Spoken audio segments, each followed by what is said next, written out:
Kevin Sidebottom. I'm a speaker, author, and trainer, most notably for the Sales Process Uncovered training. I go around and teach organizations how to adapt a sales process so that they can sell more and effectively. Today, let's talk about how to increase your car sales. That's right.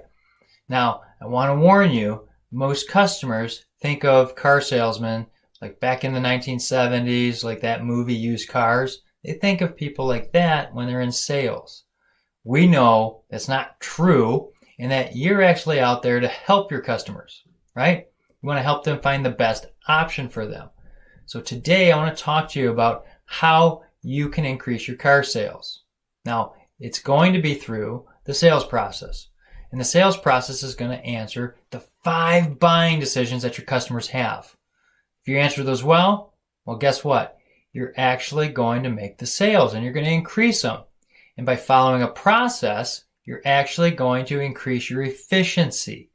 That's right. Now to step back really quick, I want to tell you why you want to have a sales process. Now, Navy SEALs are like the elite of the elite members and operators in the military. Everybody looks up to these guys. Well, here's a secret about Navy SEALs. They actually follow a process. That's why they're so successful. No, they're not Harvard graduates, all of them. Some of them are simple guys, they'll tell you. But they follow a process. They practice, they go through and understand where they got hung up, and they come back and practice again. And they go through and see where they got hung up, and they go practice again. And they practice and practice and practice until it becomes muscle memory. So when they get out and go and do their mission, they're super successful with low casualties, and they go and operate. Now, in sales, you got to have a sales process because you need something you can just repeat over and over again and increase your sales. And here's the deal. When you do this, you actually become more efficient, just like working out.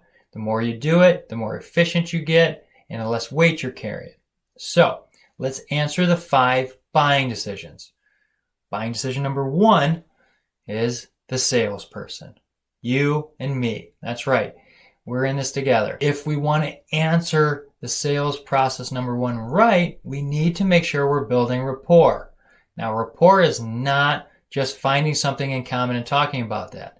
It is actually going out and caring about the customer. Caring so much that you want to help them. And when they know that you're actually out there to help them, they're going to buy from you. Because here's the deal. They're asking 3 questions as soon as they meet you. Do I like you? Do I trust you? And how can you help me?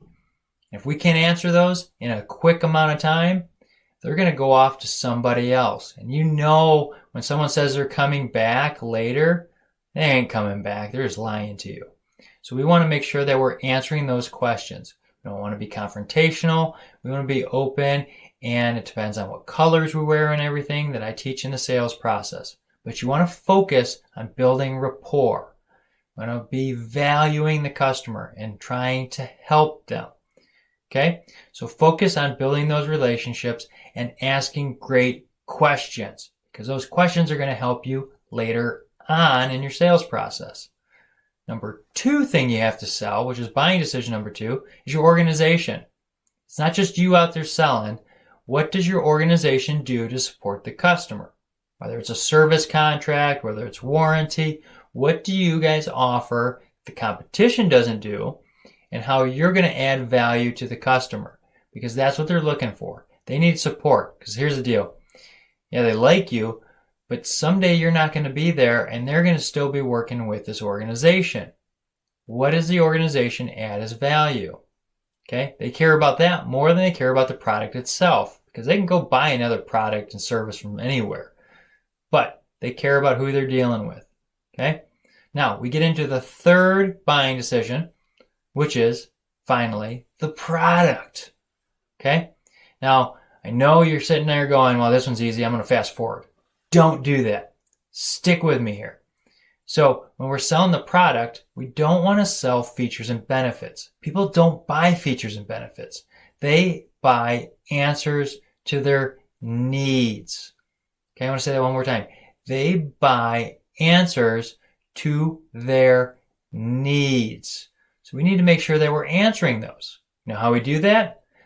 Back in buying decision number 1, we're asking lots of questions. We want to know what situation they're in. We want to know where they're at, their timeline. What are the ramifications if they don't do this correctly and in the right amount of time? What's the issues? What's the ramifications? So if we're asking these questions well enough, we're actually going to make the sale. They're going to say, you know what? I like this product and service. Let's go do this. Okay? If we do that well, we're going to buy the car, or at least get into the next step, which is price. Yeah, that's right. We're going to get into the price aspect of the buying decisions. And if they don't like the price, they're going to object to it. Because if they don't see the value that you're offering to that price, well, they're going to question it and they're not going to buy. So we need to make sure that we're answering all these things. Now, if you do get an objection, it's okay. Don't worry about it. Jump back into the process to understand their needs and verify which ones are the biggest needs. 9 times out of 10, the buyer is going to come in and say, well, I got to go talk to my wife. Well, here's the deal. You need to make sure you got all the people on the bus that are going to sell. So that way you can do this well. So work that into your process. But if they buy into the price, and now they're moving into buying, which is what they're trying to delay right now. If they're saying, hey, I got to go talk to my wife, got to make sure you're understanding this. But if they buy the price and buy all the other stuff, it's time to buy. Now, here's the thing. If they go and buy from you, you got to be able to make them a success. What can you do to make them successful after the sale? Okay, don't just take that check and walk away. What are you doing in your sales process to add value to them so that they're successful? Because you got about a 90-day window to make them successful. And if they do, guess what's going to happen? They tell all their friends and family that they need to come see you when they go to buy a car. They want to work with you. They're like your own little sales force. Now here's the problem. If you don't serve them well, guess who they're going to tell not to do business with? You. So it behooves us to make sure we have the right process in place. Okay? If you have any questions, feel free to reach out to me. I'm here to help.